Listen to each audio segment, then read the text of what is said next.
Shalom. All praises to Yahweh, Ba'ashem, Yahushai, Ba'ashem, Rakakodash. Double honors to the apostles and elders of Great Millstone, and peace and blessings to the 144,000 and the rest of the elect. This is the brother Yakanan. Just with a quick lesson going into the prayers of the wicked. You know, these are hypocrites. You know, the wicked being the Edomites, who the world knows as, you know, the so-called white man, white people, whatever. But these are the wicked. These are the ones that are ruling the earth today. And as I've heard the elders, you know, I believe Yashawamba, the elder Yashawamba from Dallas, you know, is speaking on this. The only time that these Edomites would ever bring out the scriptures or read from the scriptures is when they're going to war. You know, and this is a proven point because the only scriptures they bring out are war scriptures. So this is just a quick lesson. Like I said, just gonna play this video and then get right into it. With scripture, drawing strength from Psalm 144. Blessed be the Lord, my rock, who trains my hands for war and my fingers for battle. He is my loving God and my fortress, my stronghold and my deliverer, my shield, in whom I take refuge. May the Lord grant unyielding strength and refuge to our warriors, unbreakable protection to them and our homeland, and total victory over those who seek to harm them. And amen.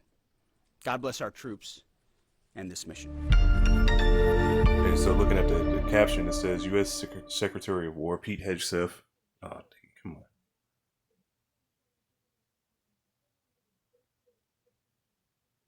on. Okay.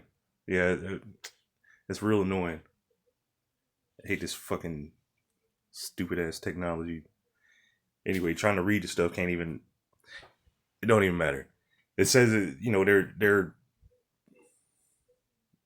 you know, looking at this rhetoric as it's, you know, inciting a religious war, which this is. Hey, this is all prophecy that's in the scriptures. You know, that what they're doing, what they think they're doing, what both sides, you know, the side that's being used and the sides that's being using, you know, the whore and the pimp. You know, the whore is thinking one thing. You know, they're thinking that they're gonna usher in the Messiah, like it said.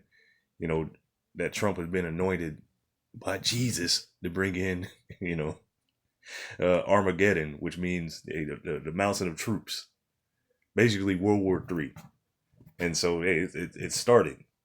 You know, their full-on attacks have started World War III, and this is a new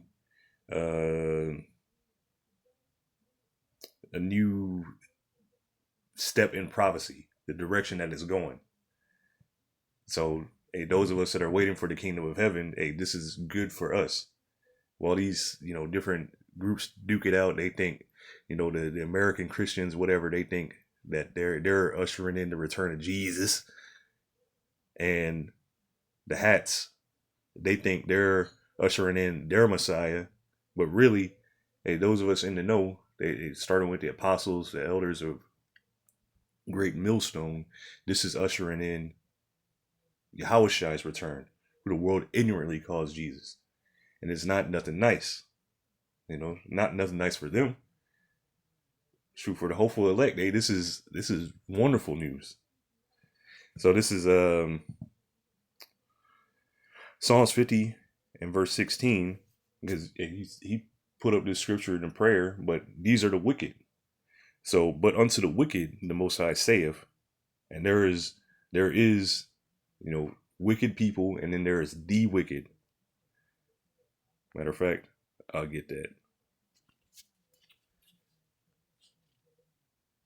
And then we'll come back to this. Psalm, this is Malachi 1. Oops.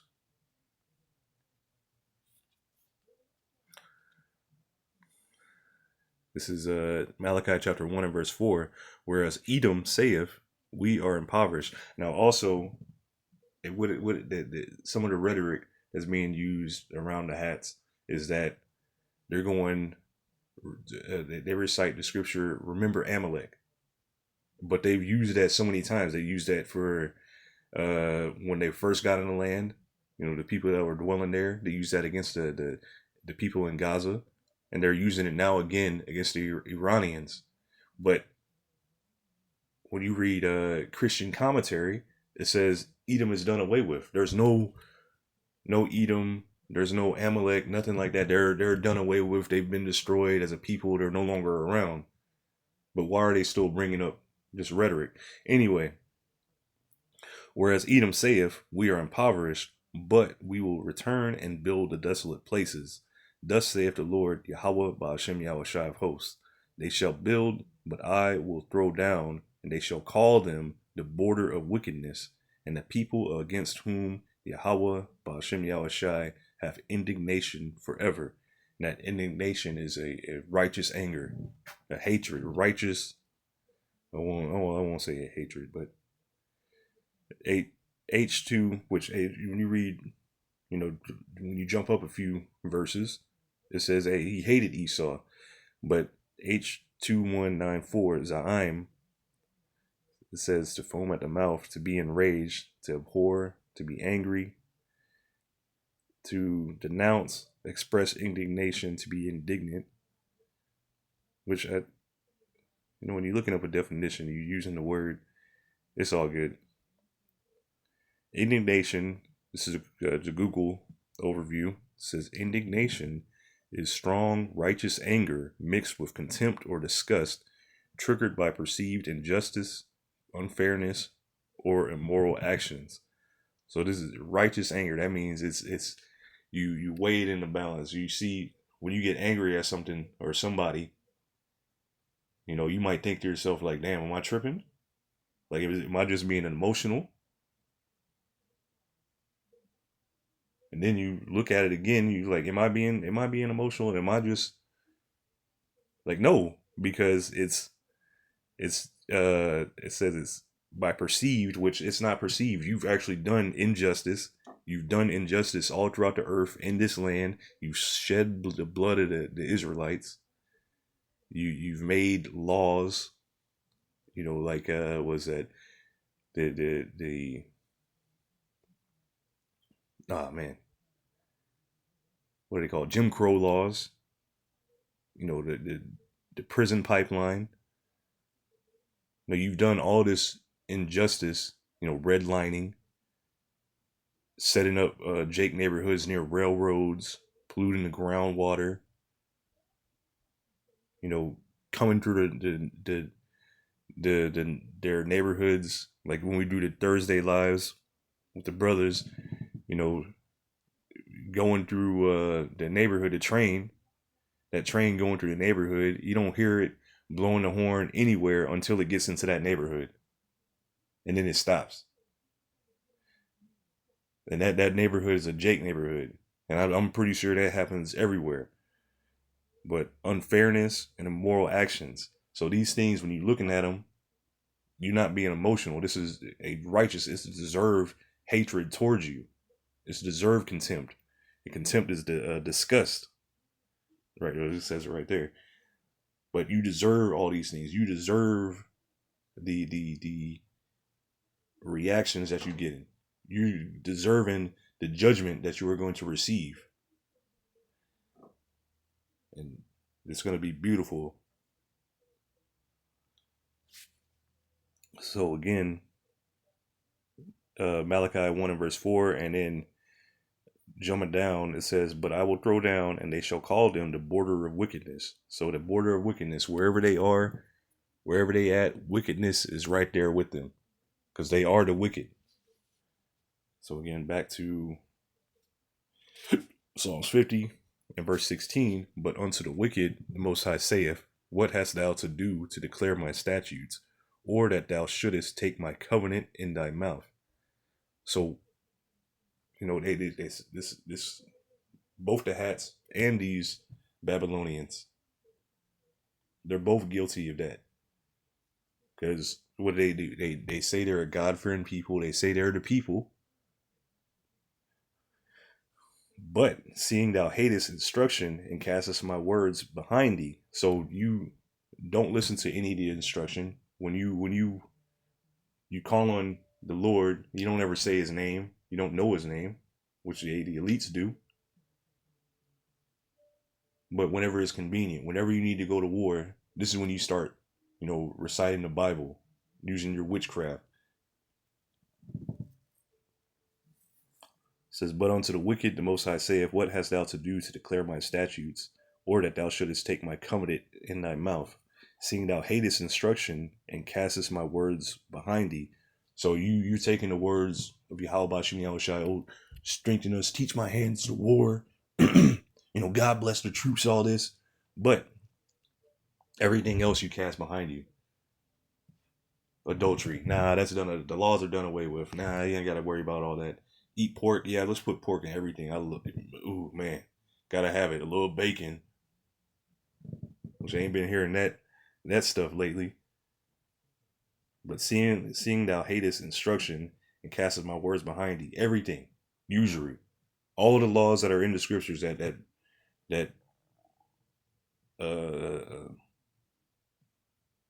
are fair, which the laws are just and fair.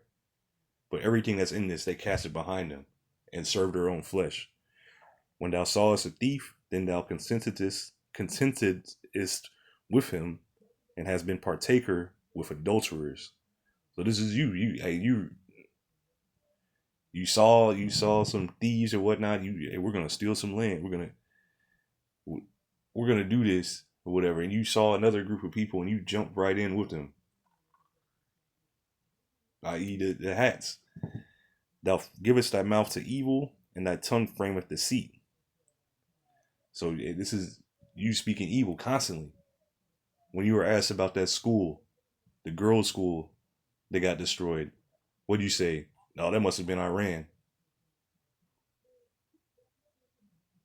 And then you seen your face after that. And your face gave it all away. That you're a liar and a murderer. Thou sittest and speakest against thy brother. Thou slanderest thine own mother's son. The Israelites, you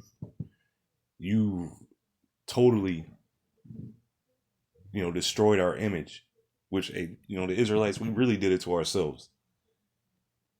And you being in charge, the head of the world, is a punishment to us. Because look at the world now. Because we're out of order. Guess what? The rest of the world is out of order. And we're so far out of order that, hey, if it weren't for Yahweh Ba'ashem Yahushai having mercy on us, by sending his son Yahushai, we would be through, done. Order would never be restored. These things thou hast done, and I kept silence. Thou thoughtest that I was altogether such as one as thyself. So, what do they have it on their money? I think it's Annuit Coeptus. Let me make sure, because I always get it mixed up.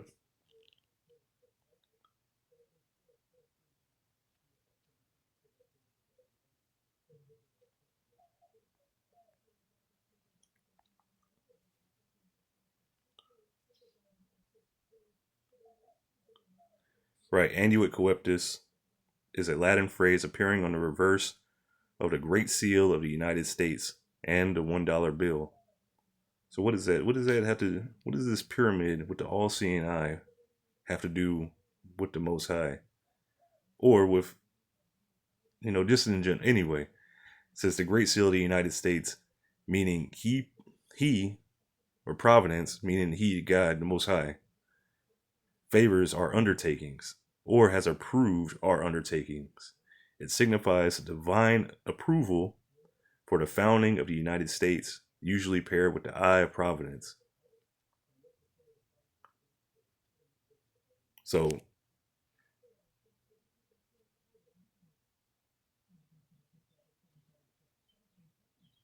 it's like allergies.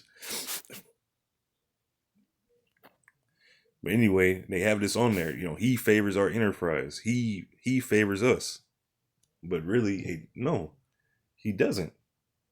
He's just being silent. He's just letting this go on until you feel your measure.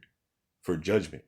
And guess what? Yeah, your sins have reached up to the heavens, and judgment is getting ready to come down. That's why you seeing things progress the way they're progressing. World War III is now on. Jacob's Trouble has already started. The MOTB getting ready to be introduced. This is what you're looking forward to next. The MOTB, Revelation 13:16. So these two things have started. Jacob's Trouble has started. We see that from the ICE agents going door to door, deporting people, arresting citizens. World War III has started. They're getting ready to take your children to die in the valley of Yehoshaphat. But what we're waiting for in the meantime is the charagma. And this is really what's going to set it all off. This is really what's going to be the end. But we're excited now because we see these things, they're happening. So again, Psalms 50 and verse 21, these things thou hast done, and I kept silence, thou thoughtest that I was altogether such as one as thyself. So you thought I really favored your enterprise? You thought that Yahweh, Ba'ashem Yahushai, the power of judgment and righteousness, really was standing there with wickedness? But I will reprove thee and set them in order before thine eyes. So you're being reproved now by the prophets, but you're gonna be when the missiles drops, when Yahweh returns in the chariots and the lasers going off, he turns your armies into dust. You carried off in chains and fetters. It's gonna be a beautiful day. It says, and set them in order before thine eyes, meaning what the elect. The Liz. This is Micah. Check. Oh, hold on. Where does it have any? Okay, Micah. This is Micah chapter 2, and in the NLT, because if you let's get this. Let's see if this what this saying says. Because if you understand that all the wars, I'm thinking all wars are bankers' wars.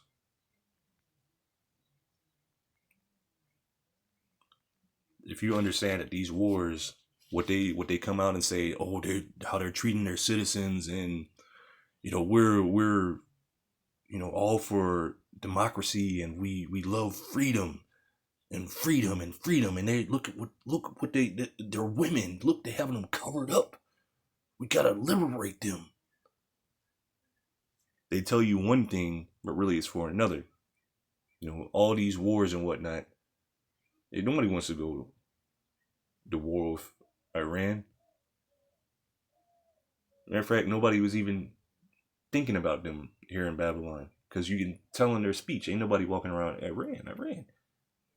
But even still now, even though World War III has started, every person that I've interacted with, there is no mention of the gas prices, no mention of Iran or Iran, no mention of anything that's going on in current events. But hey, that's for them.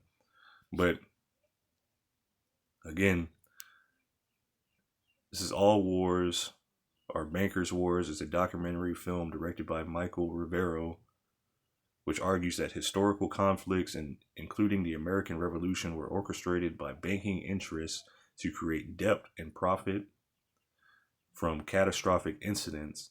The phrase highlights a perspective linking war finance, the military industrial complex, and international financial elites.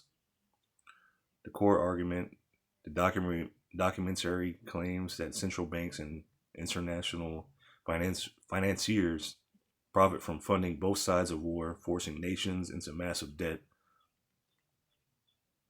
So, the background, the concept suggests that bankers influence governments to engage in wars to maintain the need for debt-based financing. Okay, I would have thought that was a.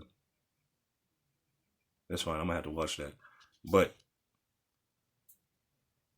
the idea is still there that there's more to this than we're protecting freedom. No, you're being duped. So this is Micah 2:1 in the NLT. It says judgment against wealthy oppressors. Because guess what? The bankers, they own everything. You know, there's what, a few corporations, a few people that own everything, that own the real estate, that own the food, you know, that own everything around it, that own your clothing that you wear, you know, everything. So what sorrow awaits you who lie awake at night, thinking up evil plans? You rise at dawn and hurry to carry them out. Because what is they're fulfilling the matter of fact, there's another one.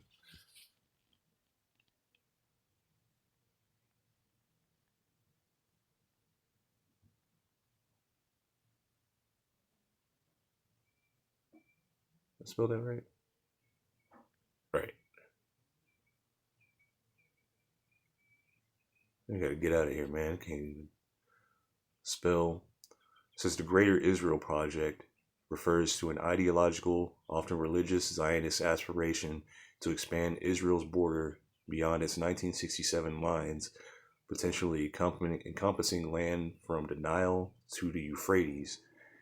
It is currently driven by far-right, ultra-nationalist elements in the Israeli government, such as, anyway, Bezalel Smotrich, says the territory scope. Historically, it envisions a territory stretching from the Euphrates to the Nile, potentially including parts of Jordan, Lebanon, Syria, Iraq, and Egypt. Now, don't mention Iran, but that's part of it too. Political drivers.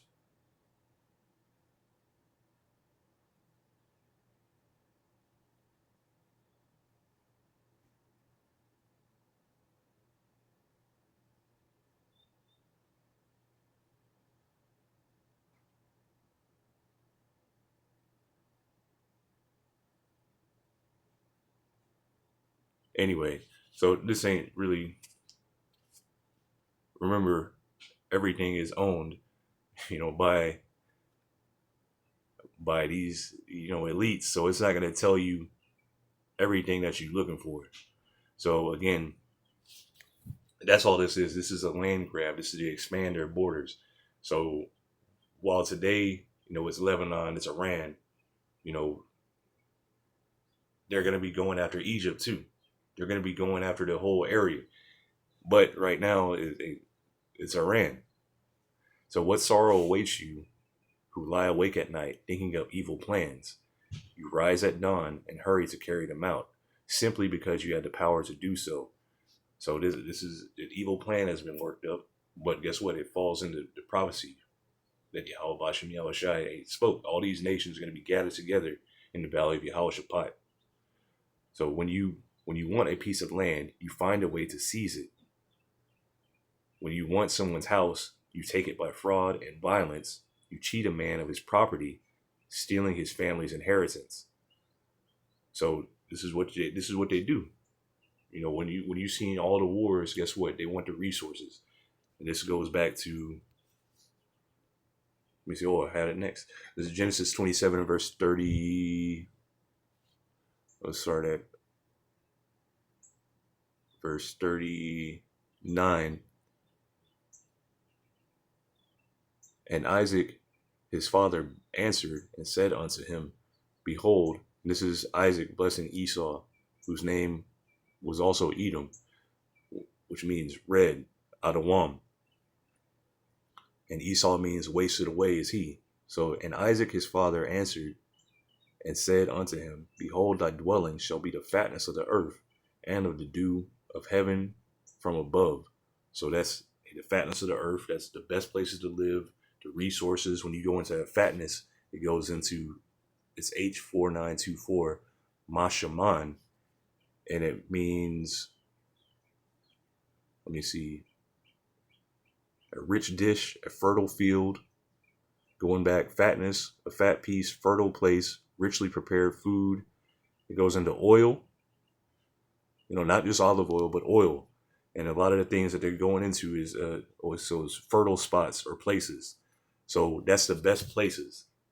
You got a land that's fertile. That's what you can grow on it. You can extract the minerals from it. Probably has things underground. This is what Esau is after. Everything. Verse 40, and by thy sword shalt thou live, and shalt serve thy brother. What the point being here, and by thy sword shalt thou live. This is how you're going to get those rich places, those fat places, the oil, the reserves, the resources in these places. By your sword.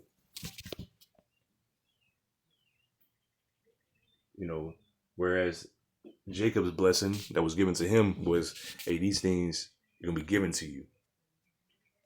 The nations, everybody's going to bow down to you. Whereas Esau's blessing is, you're going to take it. You're going to live by your sword. Guess what? Those that live by the sword shall die by the sword. So, and shall serve thy brother, and it shall come to pass when thou shalt have the dominion meaning the realm. Let's see here. Does it say the realm? Oh, this is H7300 Rawad. It says to tramp about, to ramble, to have dominion, to be Lord, to wander restlessly. Ooh, that's Esau too. That's Esau all day. I believe that's Habakkuk. Let's get that. Habakkuk 2 and 5. Habakkuk 2 and verse 5. Yea, also, because he transgresseth by wine, he's a proud man, neither keepeth at home. Guess what? You roaming about. You everywhere that you don't need to be.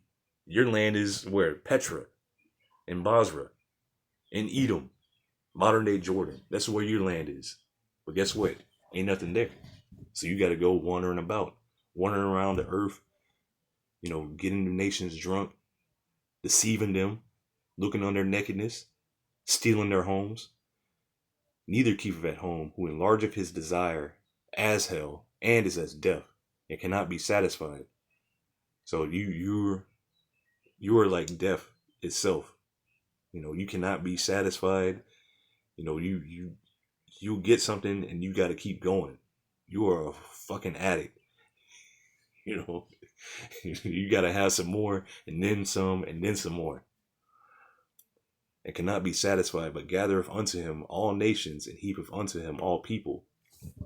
That's you. That's you all day. The migrant crises, I guess you would say. This is what you're doing. America is known as the melting pot. Where all the nations are heaped here. And it's because you've destroyed their lands. Because of this. Back to, Micah 2. It says Micah 2 and verse 2, when you want a piece of land, you find a way to seize it, whether it be through your tongue or through the sword. You find a way to seize it. When you want someone's house, you take it by fraud and violence. You cheat a man of his property, stealing his family's inheritance. But this is what Yahweh Ba'ashem Yahushai says, I will reward you for your evil. I will reward your evil with evil. You won't be able to pull your neck out of the noose. You will no longer walk around proudly, for it is a terrible time. It's beautiful. You can keep going, but you're being led into the slaughter. Just say it like that. This is which I'll read a few of these, because what you're seeing, with the hats being in the land, they say that they're fulfilling prophecy. They're saying that they were in the land and prophecy's been fulfilled. Meanwhile, that's 1 out of 12 tribes. They brought some people from India, and they don't count the Ethiopians, but which you you people that came there from India, that had recently migrated, y'all better take, fuck it, y'all ain't learned from what happened to the Ethiopians. They sterilized them. What do you think they're gonna do with you? It says Isaiah 2 and 4. and he shall judge among the nations and shall rebuke many people. This is what Yahushua is going to do. They shall beat their swords into plowshares. So when Yahushua returns, when the Messiah returns, what says,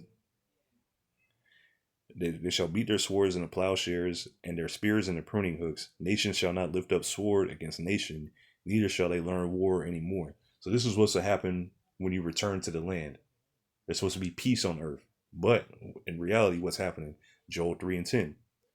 It says, beat your swords, beat your plowshares into swords, and your pruning hooks into spears. Let the weak say I'm strong. So this is what's happening. Nations gearing up, preparing for battle, like Iran. You know, they're perceived as being weak, but look at them. They holding off. So I'm gonna jump up. Matter of fact, I can. Oh, you know what? I can keep reading. So assemble yourselves and come, all ye heathen, gather yourselves together round about. Thither cause thy mighty ones to come down, O Yahweh, Ba'ashem Yahushai. So this is beautiful because the armies are coming together. You know, you got different ones that are going to the aid of Iran, like China, Russia, giving aid, and you have other nations giving aid to the hats and the Americans. But all these nations are gathering together where? Let the heathen be wakened and come up to the valley of Yehoshaphat, for there will I sit to judge all the heathen round about. So this is a valley of Yehoshaphat in Iran, the Middle East, that whole area, which really Middle East ain't even a thing. But in that area, let me see here, where this is taking place now, this is where this is, going to be happening. Verse 13, put ye in the sickle, because it's eventually going to go to a ground war. So all these nations are going to be gathering in that area, in Iran. Put ye in the sickle, for the harvest is ripe. Come, get you down, and for the press is full, the fats overflow, for the wickedness is great. Multitudes in the valley of decision, for the day of Yahweh, Ba'ashem Yahushai, is near in the valley of decision. So this is beautiful times, because all this is happening. This is Isaiah 34, and I'll start at verse 1. It says, come near, ye nations, to hear, and hearken, ye people. Let the earth hear, and all that is therein, the world, and all things that come forth of it. So the word is going out. The prophets are speaking this. We're letting everybody know that the internet, the message is going out. For the indignation of Yahweh Ba'ashem Yahushai is upon all nations, and his fury upon all their armies. He have utterly destroyed them. He have delivered them to the slaughter. Yahweh Ba'ashem Yahushai is getting ready to make a great slaughter. Their slain shall be cast out, and their stink shall come up out of their carcasses, and the mountains shall be melted with their blood. So it's going to be so much death. Nobody to bury the dead. So much blood. Matter of fact, let me see if that pulls up anything.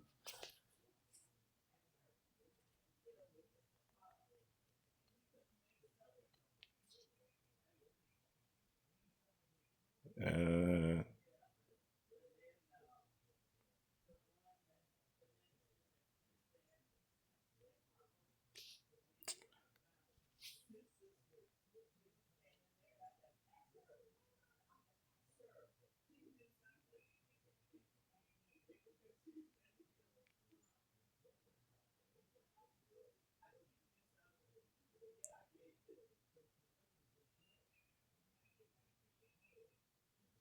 nah, that's okay. Because I remember hearing something about that, but it don't really.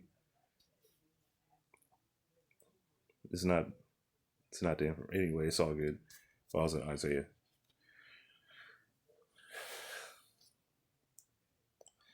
says, they're slain also shall be cast out, and their stink shall come up out of their carcasses, and the mountains shall be melted with their blood. So how much killing is going to be done? And all the hosts of heaven shall be dissolved, and the heavens shall be rolled together as a scroll. And this is describing the mushroom clouds, the ICBMs. There's talks of using tactical nukes, but at this point, this is coming on a Babylon the Great as a scroll, and all their hosts shall fall down, as the leaf falleth off from the vine, and as the falling fig from the fig tree. For my sword shall be bathed in heaven. Behold, it shall come down upon Idumea, and upon the people of my curse to judgment. So this is what's coming to Babylon the Great. This is the capital now. This is where they wandered to.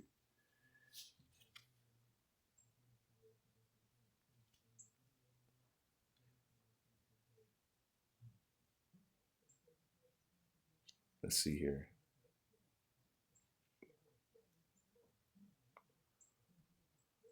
This is Ezekiel 35 and verse 2. Son of man, set thy face against Mount Seir, and prophesy against it, and say unto it, Thus saith the Lord Yahweh Ba'ashem Yahushai, Behold, O Mount Seir, I am against thee. I will stretch out mine hand against thee, and I will make thee most desolate. I will lay thy cities waste, and thou shalt be desolate, and thou shalt know that I am Yahweh Ba'ashem Yahushai.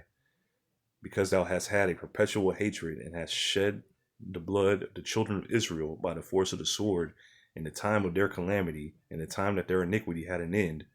Therefore, as I live, saith Yahweh Ba'ashem Yahushai, I will prepare thee unto blood, and blood shall pursue thee. Since thou hast not hated blood, even blood shall pursue thee.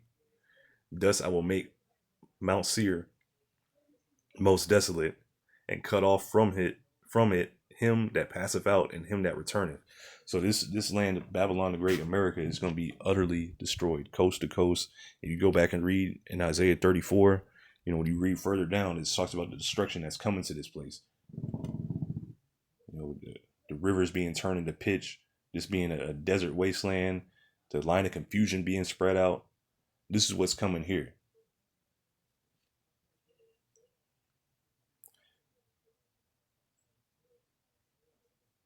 Let's see here. What else did I have? This is Psalms 140 and verse 1. And it says, prayer for protection against the wicked. It says, deliver me, O Yahweh Ba'ashem Yahushai, from the evil man. Preserve me from the violent man. Who's that? Esau, Edom. When you go back and read, matter of fact, Esau was going to kill Jacob, because he got the blessing that he sold. This is a violent man, a treacherous, two-timing, backstabbing, wicked devil that will use any means to get what he wants, which imagine mischiefs in their heart. Continually are they gathered together for war. So continually, always. Let's look at that. Yawam H3117, and it says,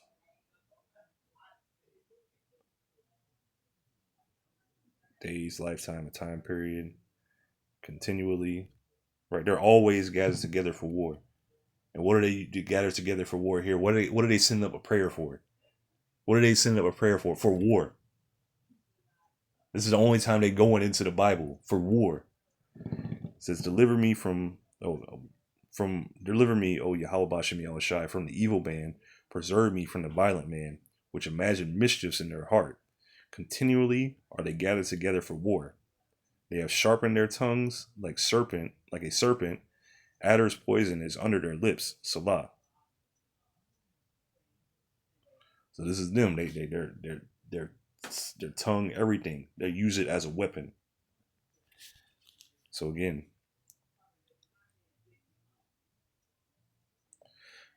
Psalms 17 and verse 13. Arise, O Yahweh Ba'ashem Yahushai, disappoint him, cast him down, deliver my soul from the wicked, which is thy sword, from men which are thy hand.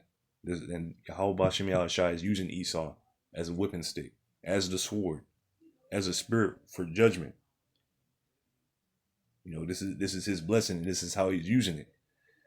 So it really had to be circumspect around, this devil.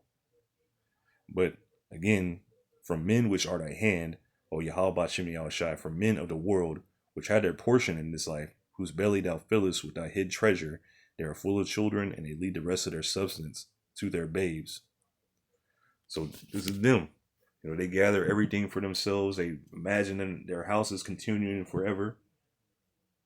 They only in it for themselves. And these are carnal men. It says, as for me, I will behold thy face in righteousness. I shall be satisfied when I awake with thy likeness. Because guess what? When Yahushua returns, the elect beamed into the chariots, we're going to be changed. We're going to be transformed. We're going to be like Yahushua.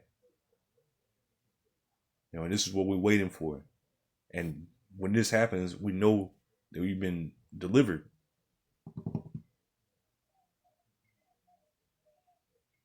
Which this is the deliverance. Being saved from our enemies, being changed, will never go off again. The law, statutes, and commandments put within us. We're going to be perfect beings. And these base men will no longer have any kind of dominion or anything over Yahweh Ba'ashim Yahushai's people. So, Lord willing, this has been edifying. I'm going to give all praises to Yahweh Ba'ashim Yahushai Ba'ashim Rakakodash. Double honors to the apostles and elders of Great Millstone, and peace and blessings to the 144,000 and the rest of the elect. Shalom.